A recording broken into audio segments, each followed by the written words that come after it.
ఓం శ్రీ గురుభ్యో నమః. కాలోపాసన చేసిన వారే కాలాతీతులు.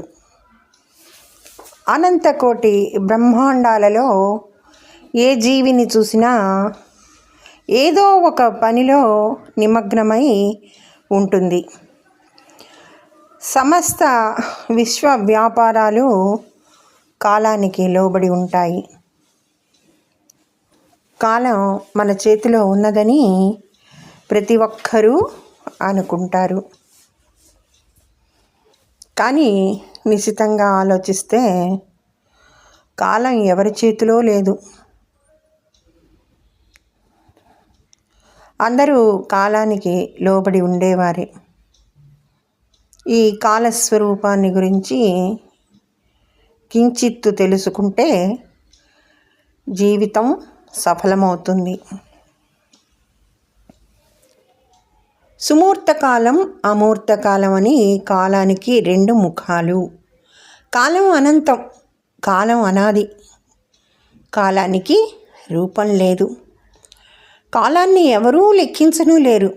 అటువంటి కాలం అమూర్తకాలం, అంటే వ్యావహారిక రూపం లేని కాలం అన్నమాట.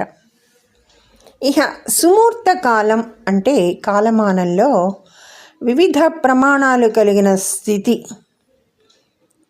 ఈ సుమూర్త కాలంలోని అంశాలే లిప్త, క్షణం, నిమిషం, ఘడియ, విఘడియ, రోజు, వారం, నెల, ఆయనం, సంవత్సరం, కలియుగం, ద్వాపరయుగం, త్రేతాయుగం, కృతయుగం, మహాయుగం, మన్వంతరం, కల్పం మొదలైనవి. ఇలా అవలీలగా అనంతకాల ప్రవాహాన్ని కూడా లెక్కించిన ఘనత మన ప్రాచీన భారతీయ శాస్త్రవేత్తలదే.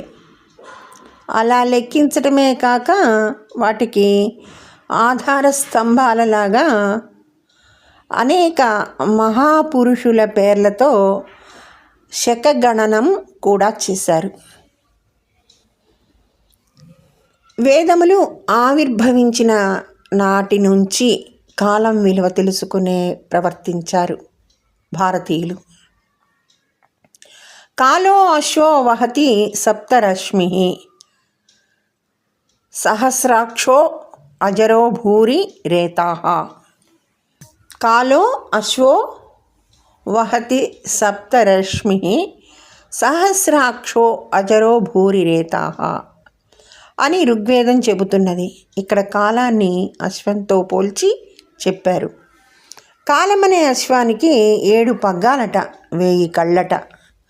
దానికి ఎప్పటికీ ముసలితనం లేదట. గొప్ప వీర్యవంతమైనది. ఋగ్వేదంలోని కాలసూక్తంలోనిది మంత్రం. కాలానికి 1000 కళ్ళంటే కాలం చూపుల నుంచి ఎవరూ తప్పించుకోలేరు అని అర్థం. ఈ కాలమనే అశ్వాన్ని అధిరోహించి పూర్ణ కుంభమై భగవంతుడు పలు రూపాలలో దర్శనమిస్తున్నాడు. మనం ప్రతినిత్యం అన్ని పూజలలో ఉపయోగించే పూర్ణ కుంభం సాక్షాత్తు భగవంతుడే అనే విషయాన్ని ఈ సూక్తం ద్వారా తెలుసుకోవచ్చు. పూర్ణ కుంభం అనే ప్రయోగం తొలిసారిగా కనపడేది ఈ సూక్తంలోనే. సమస్త జీవుల లోపల బయట వ్యాప్తమై ఉన్న వెలుగు, ఆకాశము ఇవన్నీ కాలమే. ఈ భూమి, ఆకాశం, జలాలు, శక్తి, దిక్కులు కాలానికి లోబడి కాలమహిమ చేత పుట్టినవే.